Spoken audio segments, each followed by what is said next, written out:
Live. Hello, I'm John from Broadsheet, and you're very welcome to Tomorrow Tonight. We're very honoured to be joined by the Green Party's Dan Boyle, who joins us from Cork. Good evening, Dan. Good evening, John. How are you?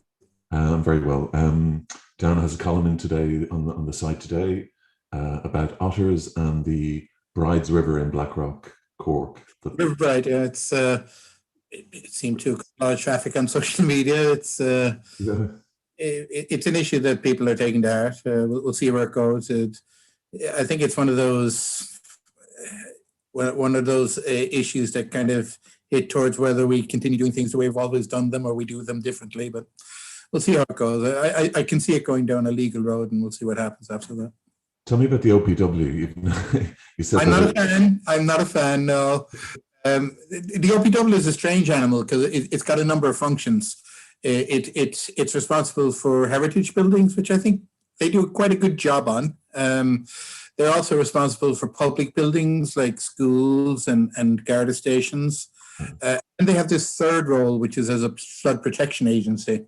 And they always go for the maximized engineering solution. They never use natural flooding methods like the Dutch do, for instance, and things like that. And it has to use enormous amounts of concrete and enormous amounts of piping to control the nature rather than try to work with it. Right. And it's never worked, you know. No. And that's proposing for the Bride River and what they're going to eventually propose for the River Lee as well. And it's like you told them so, didn't you? I mean, years ago. Well, they've done a number of projects in West Cork over the last 3 to 5 years, and they're appalling. They really are. They're if you can trap the water, if you can use stone and concrete wherever possible, they will. And they just don't seem to. It's a bit like the Irish soccer team. They don't seem to have an alternative way of doing things. Like, you know, that's the problem with them. This is a beautiful photograph from the Save the Otters group. Can you explain what they're trying to do here? Well, this is a section of the river that's more upstream. Okay. As it comes into the river, it's heavily culverted already, and they want to cover 350 meters that goes to the village of Blackpool itself, the historic village of Blackpool, Glen Rovers, Christie Ring. They want to cover that. They want to cover it completely. They want to take away the waterway. They want to take away the embankment, and they just want to have a concrete paved area and the water running under it. It's someone's idea of an easier way of dealing with a problem. And it hasn't worked in the past. It's contributed to further problems in the future. And it'll contribute to more problems in the future if they continue doing what they're doing. And can the OPW overrule? Sorry? Can the OPW overrule Cork County Council? Or? The OPW, because they operate under this Arterial Drainage Act from 1945, they're very much ruled to themselves, and it gives them authority in the planning process that doesn't undergo as much public scrutiny as an ordinary planning process does. So it's a ministerial order that it lets them do this. So the only way you can challenge them is to say that the decision-making process itself is flawed, and that's a judicial review, or you can show that the act itself is trumped by the European directives that have come in the 1980s and 1990s, like the Habitats Directive and the Water Directive. And I would be confident that a court case on that basis would be successful. Right. And it sounds like a very good local group, sort of activist group has been organized, a classic local pressure group.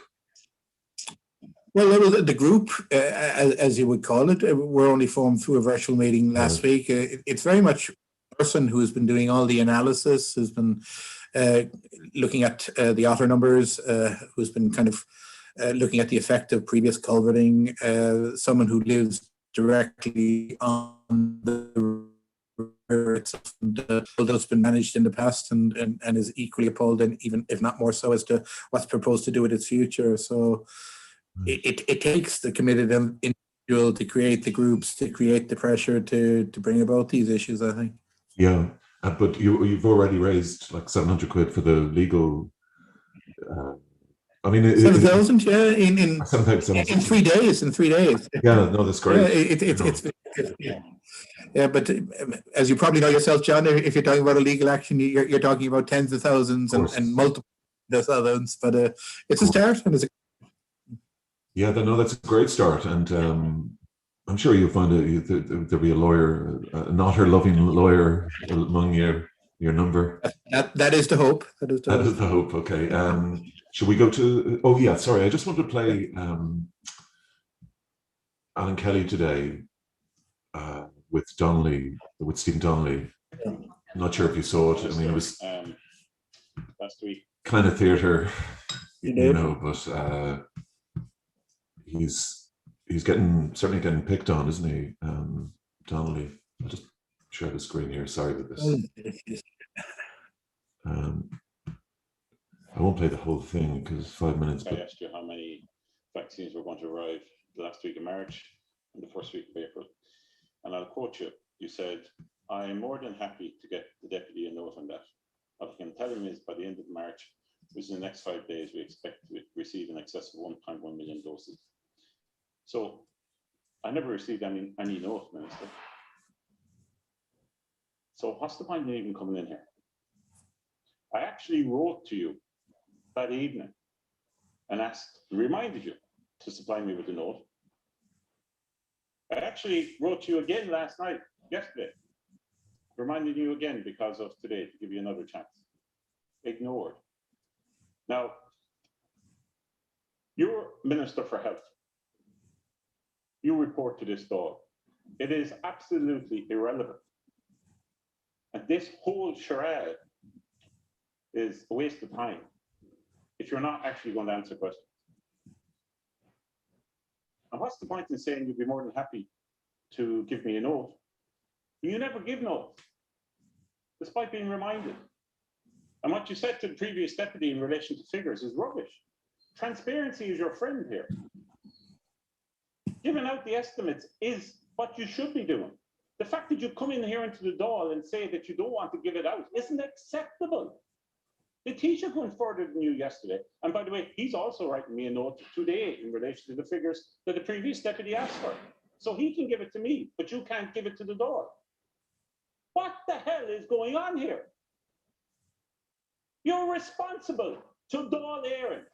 You're responsible to the people of Ireland. And you're refusing to give out the estimated figures for vaccines for the next 3 months, which the whole country is dependent on. It's not acceptable. This isn't about having confidence in you. This is about incompetence. And for the people who are working with you, who are watching this, this is not fair. This is not right. And the people of Ireland are being let down. This is incompetent. It goes beyond politics. You have to be accountable to this House, and when you're asked questions in relation to figures, you give them as you know them at this moment in time. I will not blame you if the figures change. We all know at this stage that the figures change. 3 other things. Okay. He then stole his lunch money. He's trying, Alan Kelly. It's not having an effect on the Labour Party support. I have some sympathy for Stephen Donnelly, and I think one of the lessons learned over the last month is that, or last year, is that using any kind of figures, any kind of timetables is useless, because they'll always be corrected by the circumstances that subsequently arise. And the reality is we have no control on the supply. What we have control on is the use of the vaccines that we receive.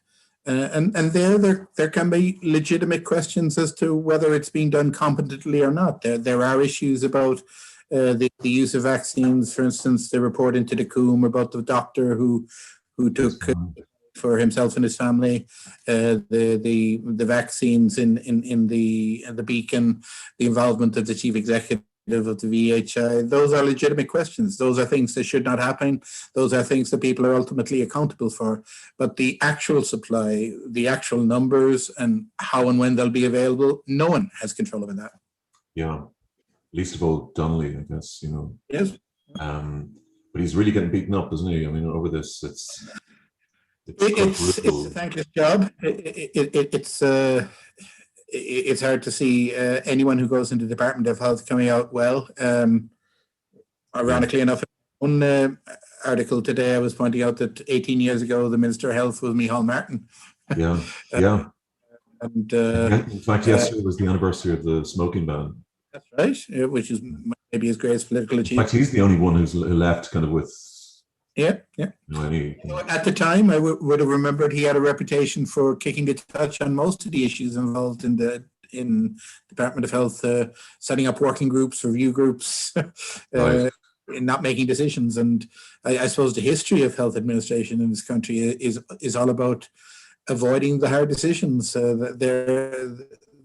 If we want to have a public health service, it means taking on vested interests, and there's not a willingness to do it, and certainly not now, and there's probably not a capacity to do it now because we have a serious health situation we have to tackle.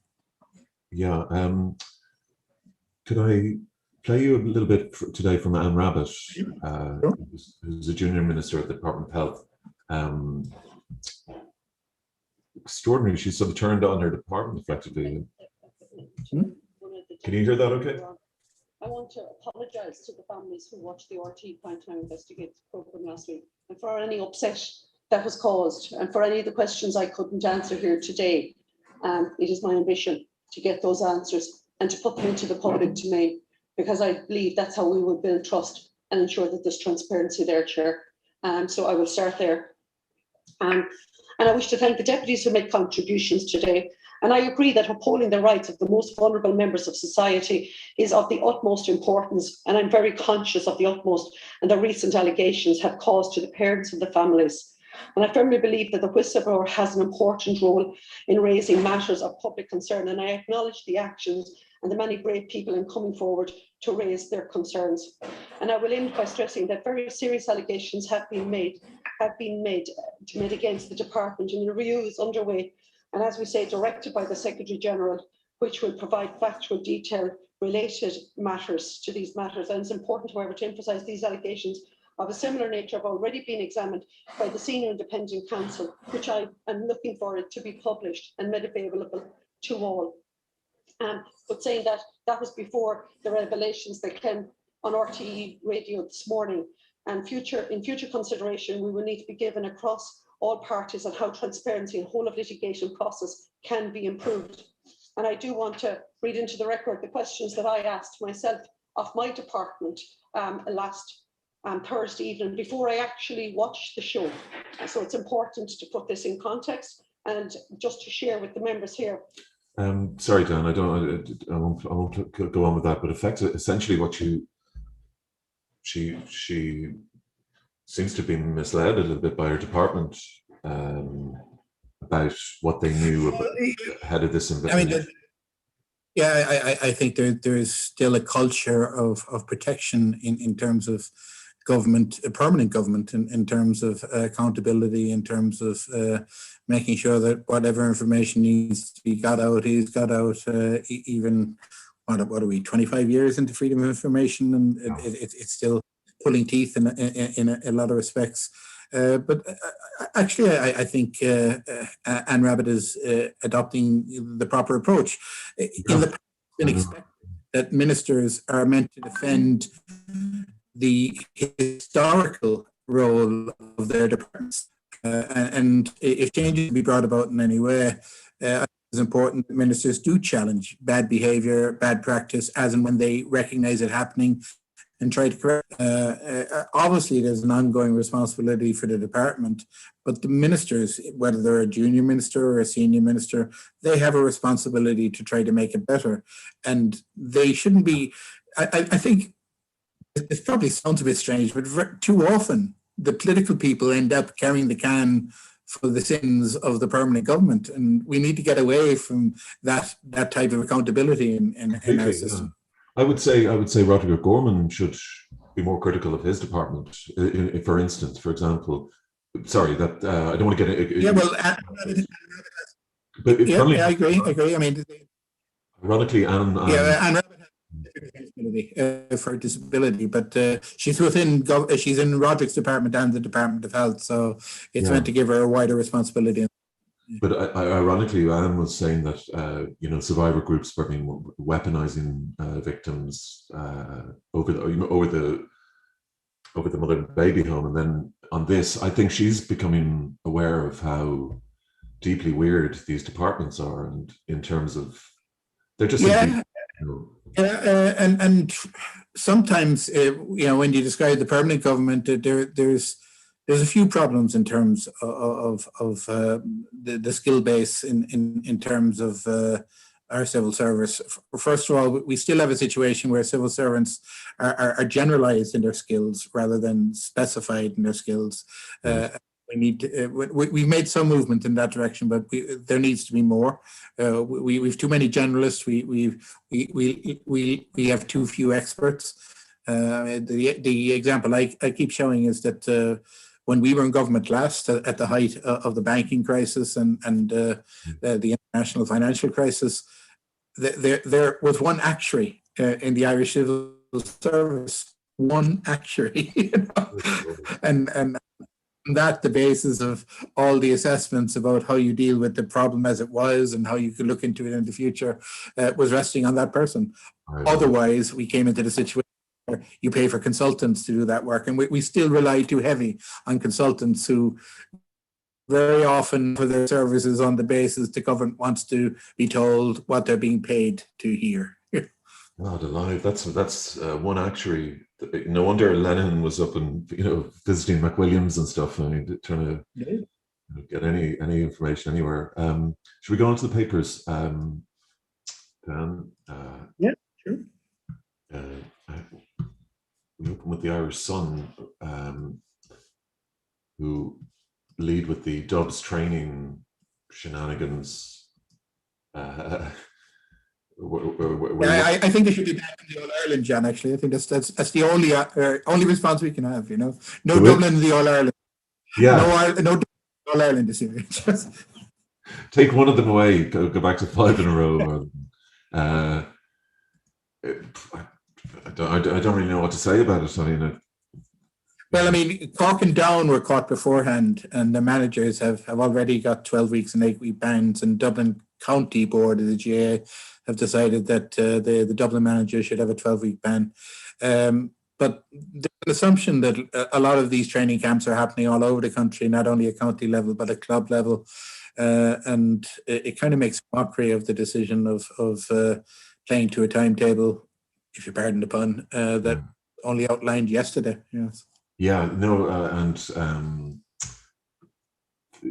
could they? I mean, could they train inside? I don't know. I mean, can they not train at all? Apart from the argument about the GAA is that even though it's quite professional and its skills level, it's still an amateur sport. That people technically don't earn a living from their sport, and they congregate with other people in their daily routines. They have working lives and family lives and things like that. Whereas with professional sports, the League of Ireland, for instance, which is only semi-professional, they're given an exemption. Rugby is given an exemption, certainly at Pro 14 and European competition level. If you're a professional sports person, you can form pods and keep yourself safer that way.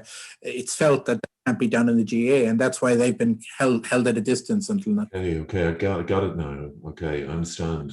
Terribly unfair, isn't it? Well, I suppose it's something that the GAA needs to tackle, because in most respects, and we you can talk about remuneration and benefits and stuff like that. Intercounty GAA, particularly with a team like Dublin, is a professional sport.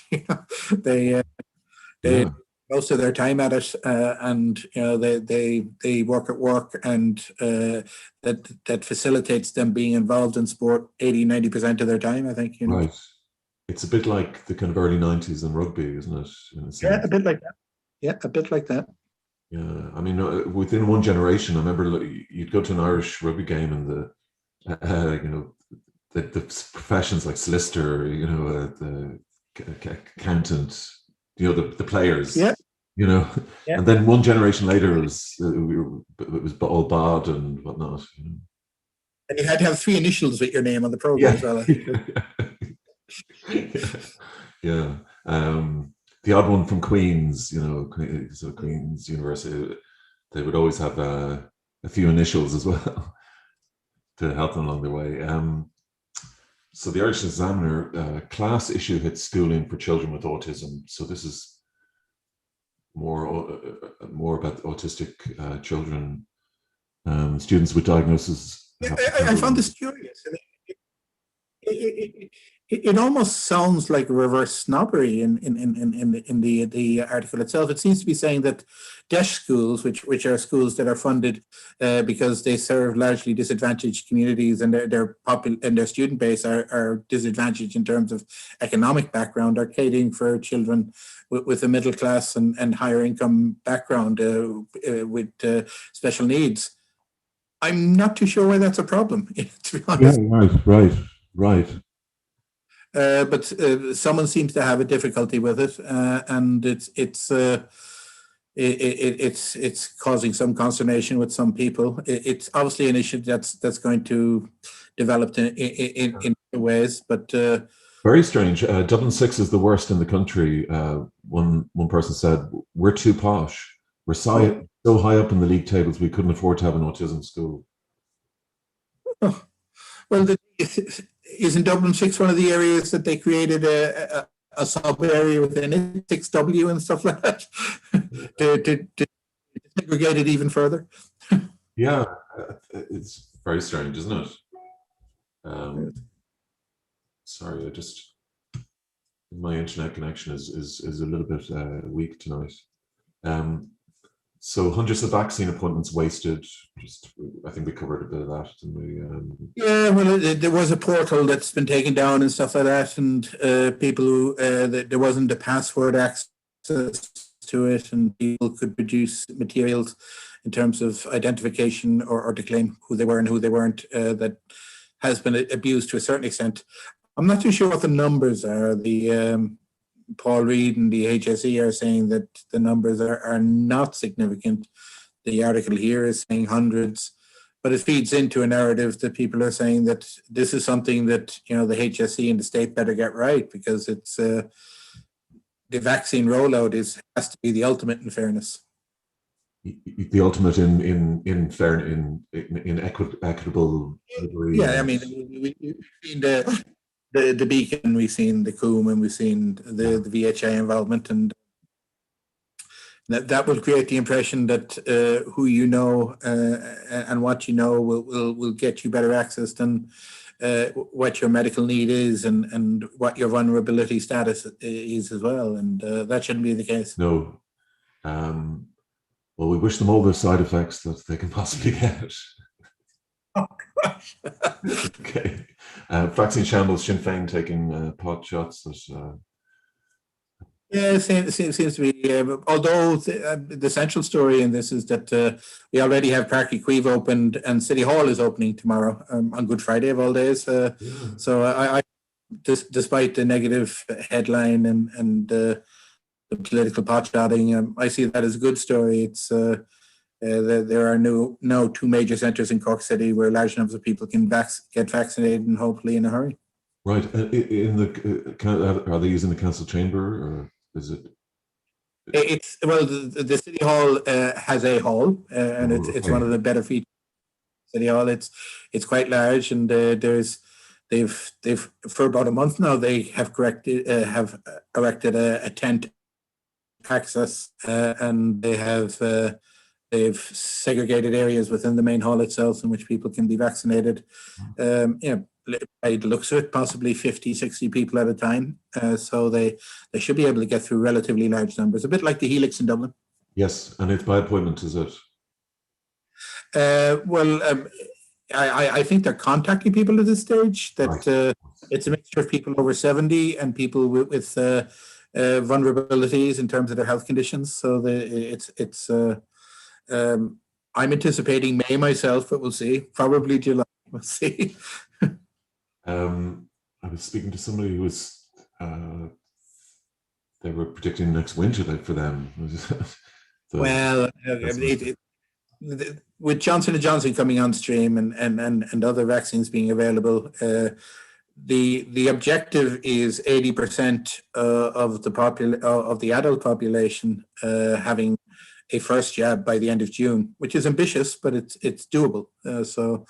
And we started this by talking about the danger of talking about timetables and numbers, but that's out there, and it's something that has to be met. Yeah.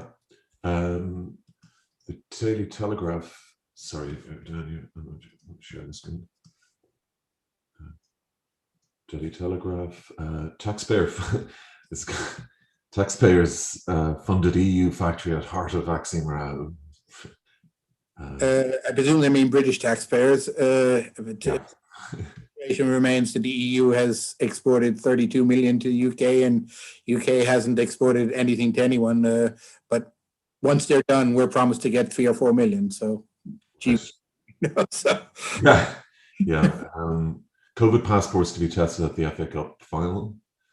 Well, this is something that's talked about at national EU and in Britain as well. It's hard to know how it'll work. Is it going to be biometric? What kind of information is going to be available? Is it something that can withstand being forged and manipulated in some way? It's something people, I think, on one level want to see happen, but there's also huge concerns about privacy and human rights in terms of whether it creates a multi-tier society about who has access and who hasn't. Yeah, I noticed Keir Starmer has come out in opposition, and he sounds like Boris in terms of describing it as un-British, using the kind of cultural libertarian. I beg your pardon? I think his problem at this stage is to find something that he can be coherently against in terms of government policy, because he's been quite poor, very poor. He has been. I mean, but he might have found it in this. I mean, there's a strain in the British character, and I hope in the Irish character, against this sort of, ID, like.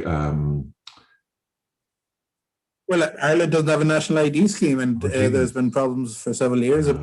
It's very much a European form, but in Ireland, it's been resisted. Yeah, well, I think that. That sort of I was talking about last night.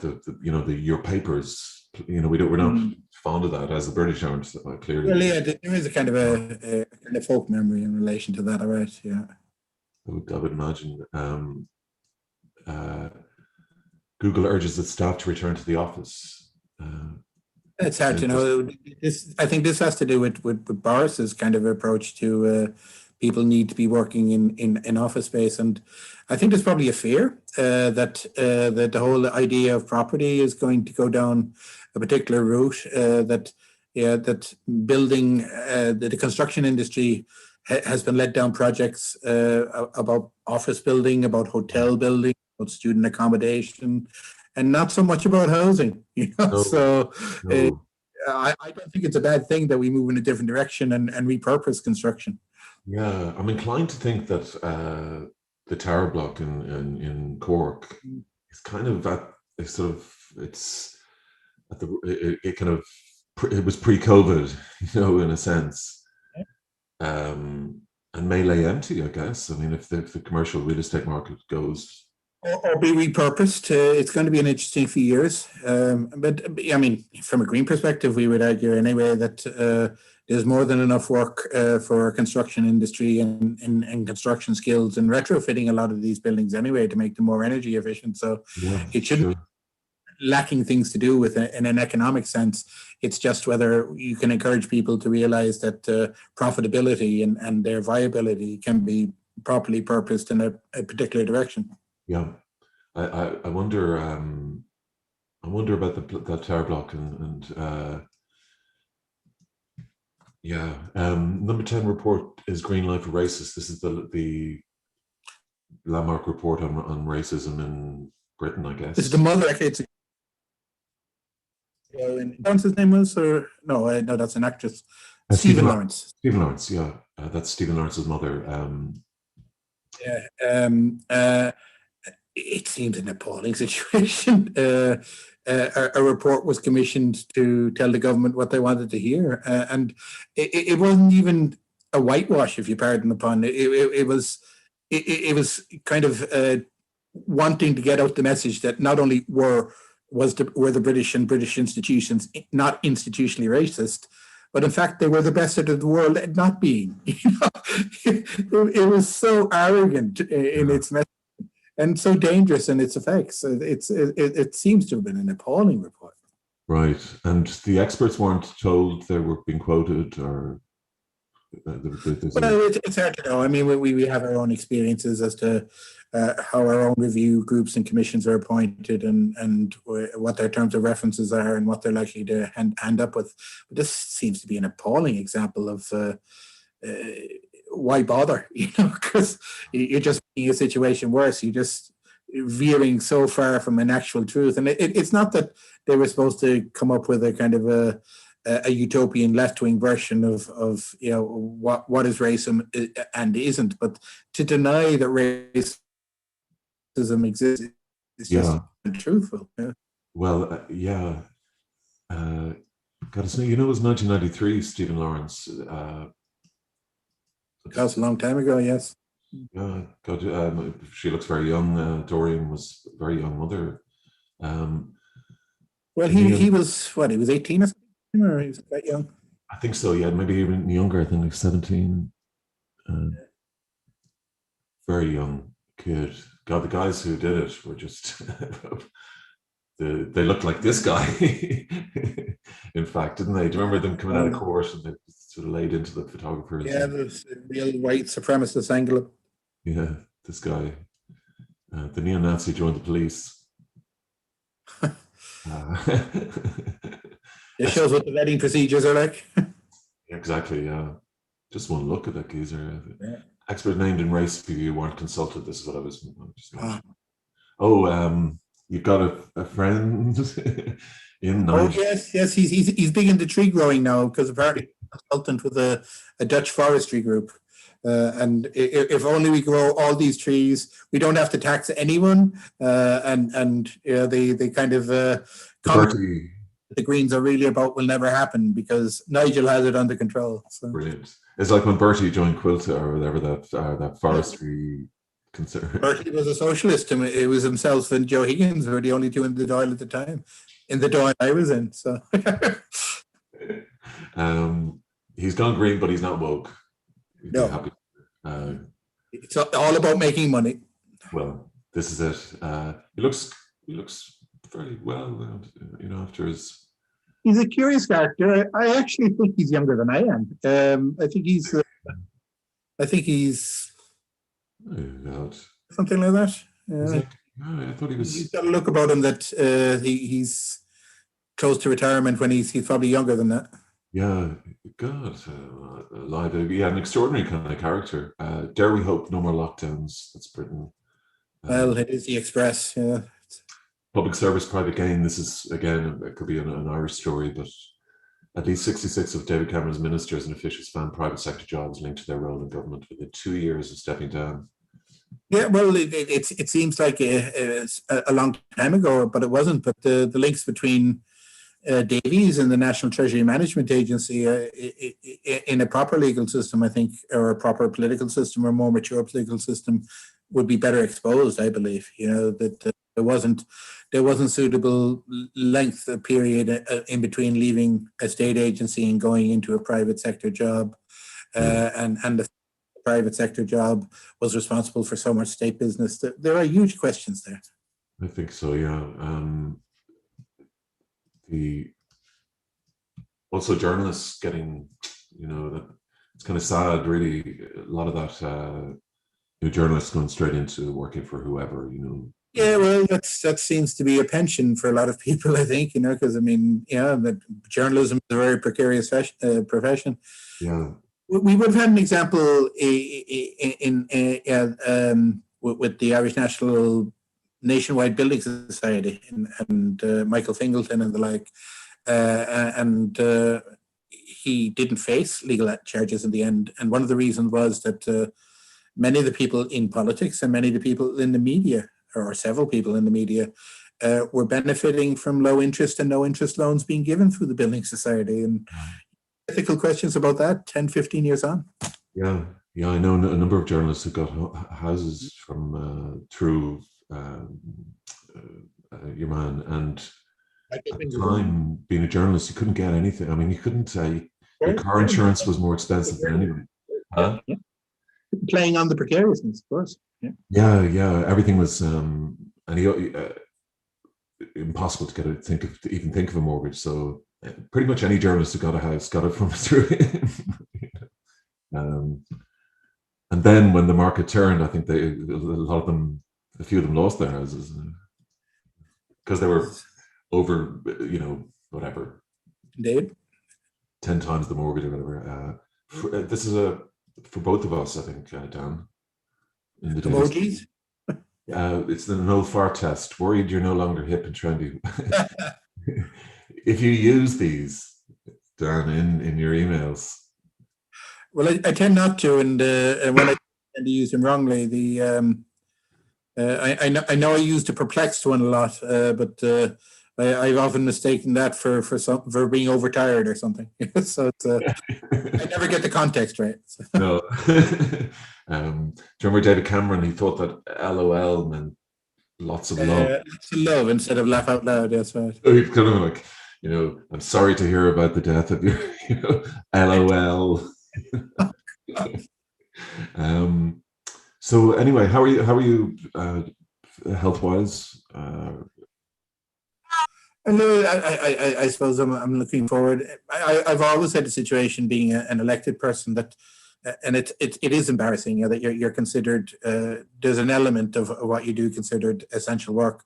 I mean, there's a communication role. There's an ombudsman role to make sure services are going well. But you're not a nurse. You're not a doctor. Oh no. Right, so it isn't the same situation at all, and you do take the back seat. You do confine yourself as much as everyone else is meant to, and you spend too much of your time in front of a laptop as well.